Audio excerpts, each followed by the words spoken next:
దేవుని మహిమ అంటే ఏమిటి అన్న విషయాన్ని దైవ గ్రంథంలోంచి మనం గమనిద్దాం. దేవుని మహిమ అంటే ఏంటి? దేవుని మహిమ అనేది మనం దైవ గ్రంథంలోంచి గమనించినప్పుడు దేవుడు ఆత్మీయ సౌందర్యము అన్న విషయాన్ని మనం గమనించాలి.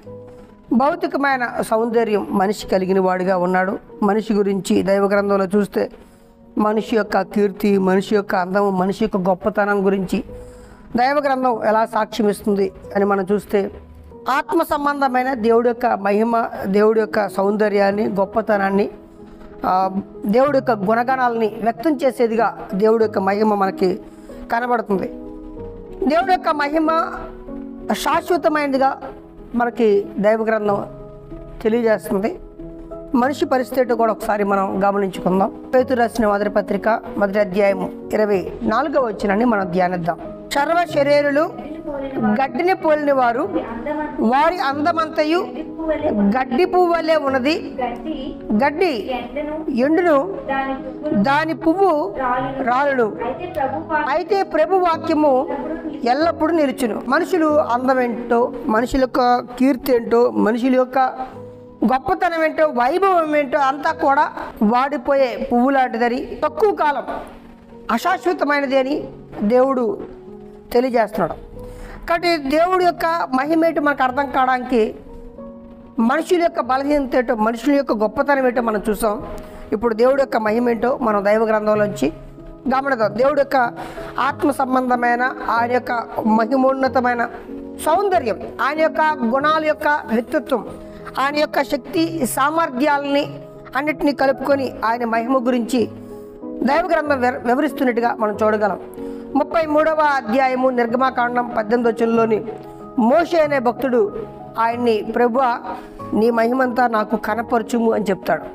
అప్పుడు దేవుడు మాట్లాడుతూ ఆయన గురించి ఆయనే చెప్పుకుంటున్న కొన్ని సందర్భాలని మనం చదువుకుందాం. అప్పుడు దేవుడు ఎలా స్పందించాడో, ఆయన ఏ రకంగా ఆయనతో మాట్లాడాడో ఆ విషయాల్ని మనం గమనిద్దాం. అతడు, దయచేసి నీ మహిమను నాకు చూపుమనగా, ఆయన నా మంచితనమంతయు నీ ఎదుటి కనపరుస్తాను. అంటే దేవుడి మహిమ అంటే ఏంటి అంటే తన మంచితనం, తన పరిశుద్ధత, తన నీతి, ఆయనకున్న శాశ్వత తత్వం, ఆయన యొక్క గంభీరత్వం, ఆయన యొక్క శక్తి సామర్థ్యాలు ఇవన్నీ ఆయన మహిమలోకి వస్తాయి. అయితే ఆయన మాట్లాడుతూ నా మంచితనం అంతా నీ ఎదుటి కుమ్మరించదును, యెహోవా నా నామమును నీ ఎదుట ప్రకటించదును, నేను కరుణించు వాడిని కరుణించదును, ఎవని ఎందుకు కనికరించదును వాని ఎందుకు కనికరించదును. మనం 20వ వచనం, 21వ వచనం, 23వ వచనం ఈ వచనాలన్నీ మనం చదివినప్పుడు దేవుడి యొక్క తేజస్సు, దేవుడి యొక్క అపరిమితమైన వెలుగును, ప్రకాశాన్ని, నీ ముఖాన్ని నాకు నీకు చూపించంటే ఆయన దేవుడు అంటాడు, నా ముఖాన్ని నువ్వు చూడజాలవు, నన్ను చూచి ఏనాడు బ్రతకలేడు అని దైవ గ్రంథం సెలవిస్తుంది. అంతేకాదు 40వ అధ్యాయము నిర్గమకాండంలోనే 34వ వచనం, 35వ వచనాన్ని కూడా మనం గమనిద్దాం. అప్పుడు మేఘము ప్రత్యక్షపు గుడారం మీదకి కమ్మగా, యెహోవా తేజస్సు మందిరము నింపినం. ఆ మేఘము మందిరం మీద నిలుచుడి చేత మందిరము యెహోవా తేజస్సుతో నిండిన గనుక మోషే ప్రత్యక్షపు గుడారంలోనికి వెళ్ళలేకుండా. కాబట్టి దేవుడి యొక్క గంభీరమైన ఆయన వెలుగు, ప్రకాశము, గొప్పతనం మందసం మీదకి దిగింది. అప్పుడు ఆ ప్రకాశంలోకి మోషే గారు వెళ్ళలేకపోయాడు అని దైవ గ్రంథం చెబుతుంది. కాబట్టి వాడిపోయే మనిషి దేవుడి యొక్క నిత్యత్వంలోకి, దేవుడి యొక్క ప్రకాశంలోకి, దేవుడి యొక్క మహిమలోకి గడ్డి పువ్వు లాంటి వాడు, గడ్డి పరక లాంటి వాడు, గడ్డి లాంటి వాడు అని దైవ గ్రంథం చెప్తుంది. అలాంటి దేహాలతో ఉన్న మనిషి దేవుడిని సమీపించలేడు, దేవుని దగ్గరికి వెళ్ళలేడు. ఆయన ముఖం చూస్తే నన్ను చూసిన నరుడు బ్రతకడు అని చెప్పాడు. కాబట్టి మనిషి అగ్ని దగ్గరికి వెళ్ళేటప్పుడు ఒక కాగితం ఎలా కాలిపోతుందో అలాగా మనిషి తట్టుకోలేడు. కాబట్టి దేవుడి యొక్క గొప్పతనం గురించి మనం ఆలోచించినప్పుడు నిజానికి మన ఊహలకి అందదు. ఇక్కడ ఆ మాటలు బట్టి మనం అర్థం చేసుకుంటున్నాం. దేవుడి యొక్క మంచితనం అంతా, దేవుడి యొక్క పరిశుద్ధత అంతా, దేవుడి యొక్క నీతి అంతా, దేవుడి శక్తి సామర్థ్యాలని, వెలుగు, ఆయన ప్రకాశంలో, గొప్ప తేజస్సులో ఆయన ఉన్నాడు. ఏ నరుడును ఆయన్ని సమీపించలేడు, ఆయన్ని చూడలేడు అని దైవ గ్రంథం చెప్తుంది. నరుడే కాదు, ఈవెన్ దేవదూతలు కూడా ఆయన సమీపింపలేవు అని దైవ గ్రంథం చెప్తుంది. అందుకే అవి 2 రెక్కలతో తమ ముఖాన్ని కప్పుకుంటున్నాయని, 2 రెక్కలు ఎగురుతున్నాయని, దేవుడు పరిశుద్ధుడు పరిశుద్ధుడు గాన ప్రతిగానాలు చేస్తున్నట్టుగా మనం దైవ గ్రంథంలో గమనించగలం. యెషయా గ్రంథం 2వ అధ్యాయము 10వ వచనం కూడా మనం 11వ వచనం కూడా చదువుదాం. యెహోవా భీకర సన్నిధి నుండి ఆయన ప్రభావ మహత్యములను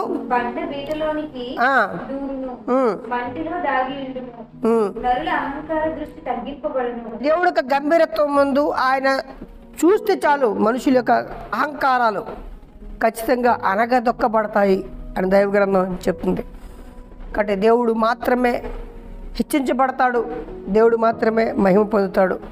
దైవ గ్రంథంలో తరచూ కూడా దేవుడి యొక్క మహిమ యొక్క వ్యక్తిత్వాలని దైవ గ్రంథంలో పలు రకాలుగా పాత నిబంధనలో ఆయన పోలిక చేస్తూ మాట్లాడిన సందర్భాలు దైవ గ్రంథంలో మనం చూడగలం. నిర్గమకాండంలో మనం చూస్తాం ఇప్పుడు.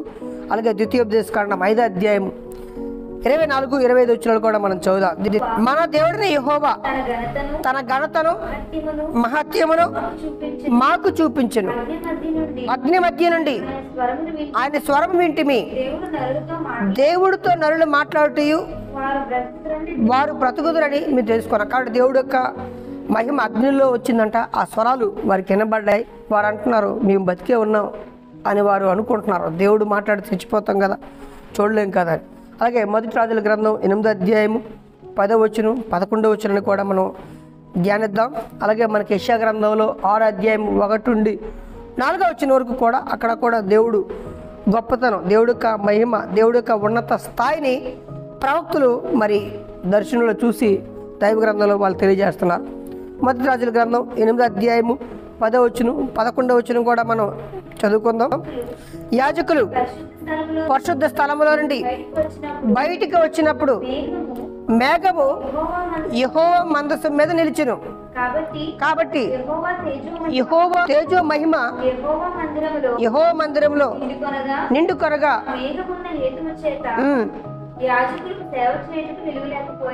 కాబట్టి దేవుడి యొక్క తేజస్సు మహిమ మేఘంలో ప్రత్యక్షమైనప్పుడు సేవకులంట, యాజకులు సేవ చేయడానికి నిలవలేకపోయారంట. కాబట్టి దేవుడి యొక్క అపరిమితమైన ప్రకాశం మహిమ గణతల్లో మనం చూసినప్పుడు మనిషి తట్టుకోలేని వాడిగా ఉన్నాడు, మనిషి నిలవలేకపోతున్నాడు అని మనం చూస్తున్నాం.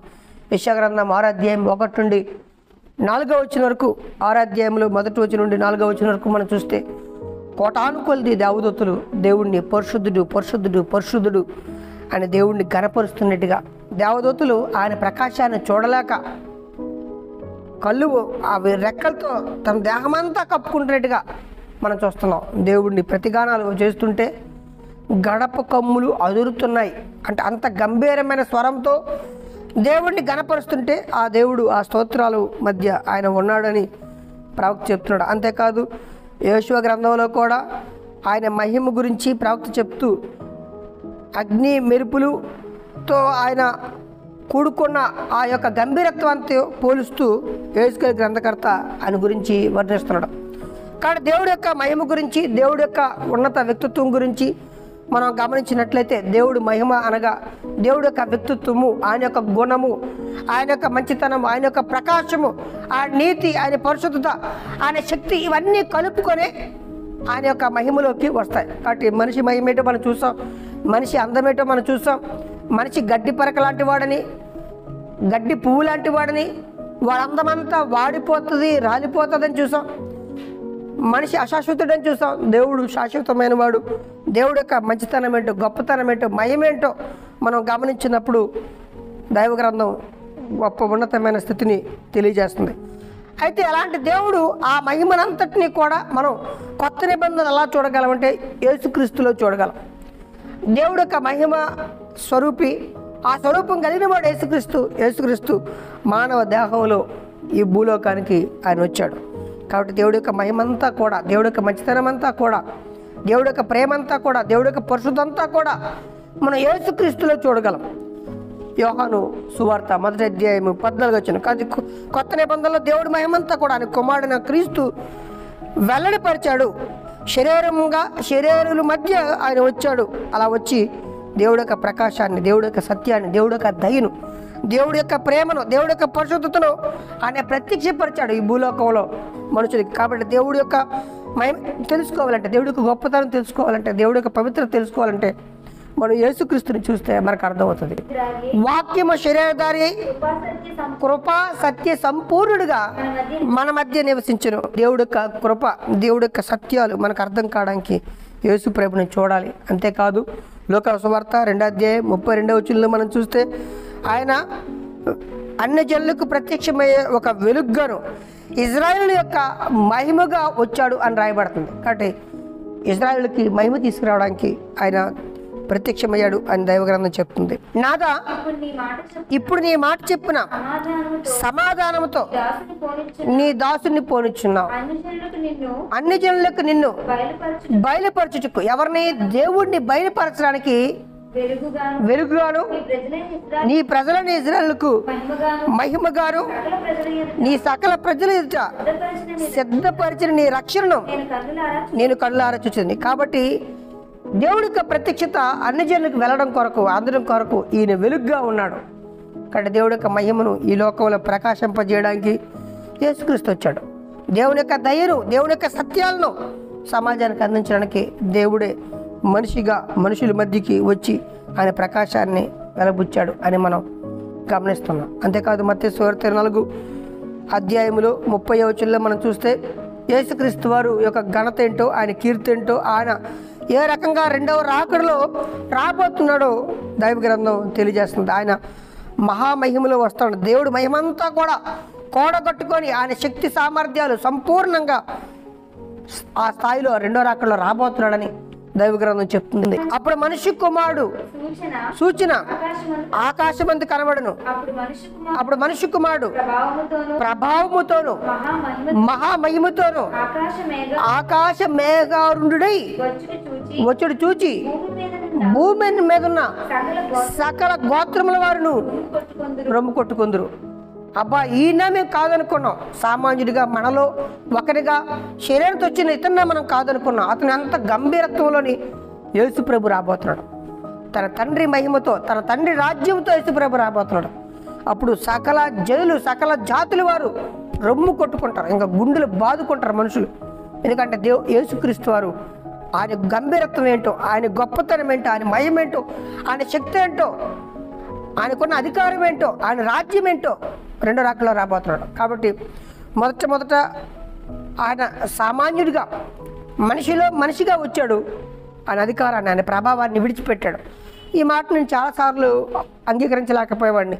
దేవుడు తన ప్రభావాన్ని, మహిమను వదిలిపెట్టి, శక్తి సామర్థ్యాలు వదిలిపెట్టి సామాన్యుడిగా వచ్చాడు అంటే చాలా సంవత్సరాలు నాకు అర్థం కాలేదు.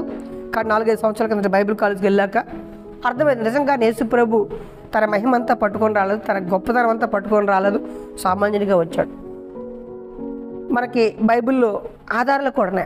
అందుకని యేసుక్రీస్తు వారు తండ్రి లోకం పుట్టక మునుపు నీ యొద్ద నాకు ఏ మహిమ ఉందో ఆ మహిమతో నన్ను ఇప్పుడు గణపరచు అంటున్నాడు. కాబట్టి శరీరంతో ఉండేటప్పుడు యేసుక్రీస్తు వారు తనకున్న అధికారము, తనకున్న మహిమ, తనకున్న గొప్పతనం, తన ప్రకాశం అంతా కూడా ఉపయోగించుకోలేదు, తెచ్చుకోలేదు కూడా. అందుకనే తండ్రి లోకం పుట్టక మునుపు నీ యొద్ద నాకు ఏ మహిమ ఉందో ఆ మహిమతో ఇప్పుడు నన్ను గణపరచు, మహిమపరచు అని చెప్తున్నాడు. కాబట్టి ఇలాంటి మాటలు మరో 2-3 సార్లు దైవ గ్రంథంలో ఉన్నాయి. కాబట్టి యేసుక్రీస్తు వారు మహామహిమలో తన తండ్రి రాజ్యంతో ఆయన రాబోతున్నాడు. ఆ గొప్ప కోటానుకోట్ల దేవదూతలతో ఆయన రాబోతున్నాడు. ఆ ప్రకాశంలో ఆ రాబోతున్నాడు, అగ్నిజ్వాలలో రాబోతున్నాడు, ఆయన అధికారంతో రాబోతున్నాడు. అప్పుడు సకల జనులు కూడా ఆయన రొమ్ము కొట్టుకుంటారు, బాదుకుంటారు, గుండెలు బాదుకొని మేము తప్పు చేసాం, నేను నమ్ముకోలేదు, నిన్ను చులకనగా చేసాం, చులకనగా మాట్లాడాం, నీకు ప్రాధాన్యత ఇవ్వలేదు అని మనుషులంట అంత గగ్గోల పెట్టే, అంత భయంకరమైన రూపంలో, అంత గొప్ప ఉగ్ర రూపంలో మనిషి ఊహకు కూడా అందరంత స్థాయిలో యేసు ప్రభు రాబోతున్నాడు. కాబట్టి దేవుడి యొక్క మహిమంతా యేసు ప్రభులో మనం చూడగలం.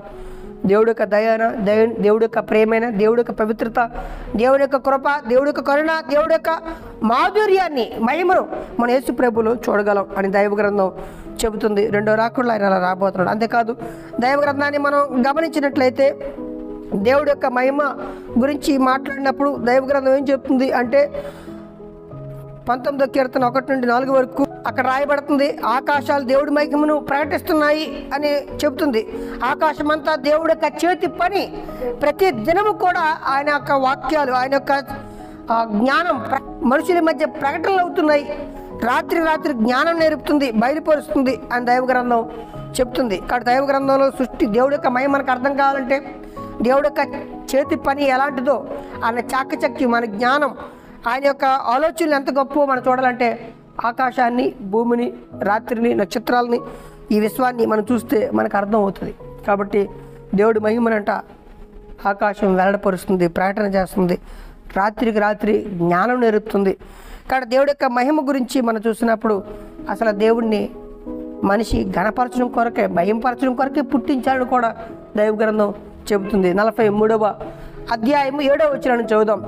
యెషయా గ్రంథం 43 7వ వచనాన్ని మనం చదివితే దేవుడు తన మహిమ కొరకే ఇజ్రాయెల్ని రక్షించుకున్నాడు అని దైవ గ్రంథం చెప్తుంది. ఇప్పుడైతే కొత్త నిబంధనలో మనల్ని రక్షించుకున్నాడు దేవుడు. నా మహిమ నిమిత్తమును నేను సృజించిన వారిని, నా నామం పెట్టబడిన వారిని అందరినీ తెప్పించము, నేనే వారిని కలగజేస్తుని.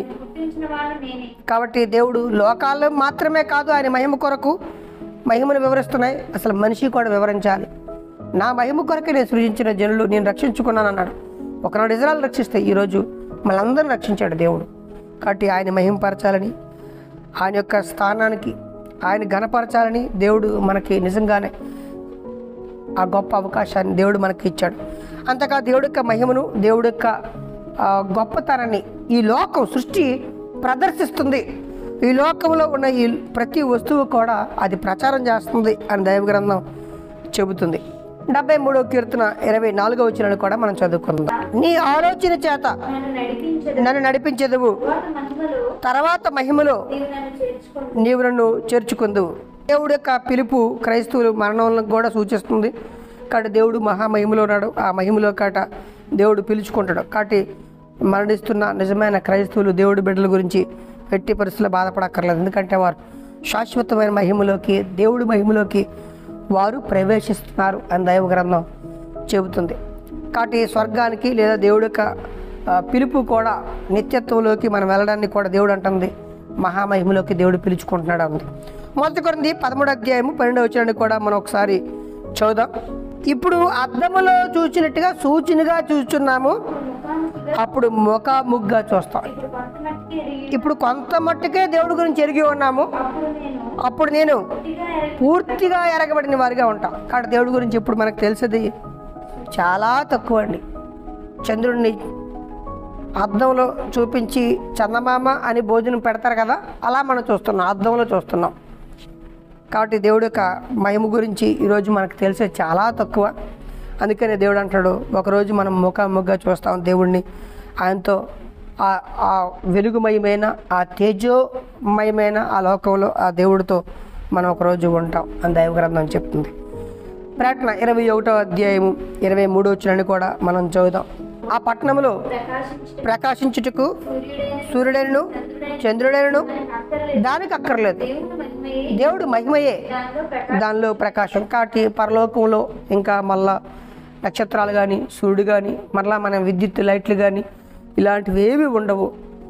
దేవుడి యొక్క ప్రకాశంతో ఆ లోకమంతా, ఆ పట్టణమంతా మెరుస్తుంది అని దైవ గ్రంథం చెప్తుంది. కాబట్టి దేవుడి యొక్క మహిమ గురించి, దేవుడి యొక్క గొప్పతనం గురించి, దేవుడి వ్యక్తిత్వాన్ని అంతటిని కలిపి మనం దేవుడు మహిమ అని అంటారని దైవ గ్రంథంలో వచ్చి మనం నేర్చుకున్నాం. అంతేకాదు మరొక ప్రాముఖ్యమైన విషయం ఆఖరిలో మనం నేర్చుకోవాల్సింది, దేవుడు తన మహిమను ఇంకొకరికి ఇచ్చేవాడు కాదు.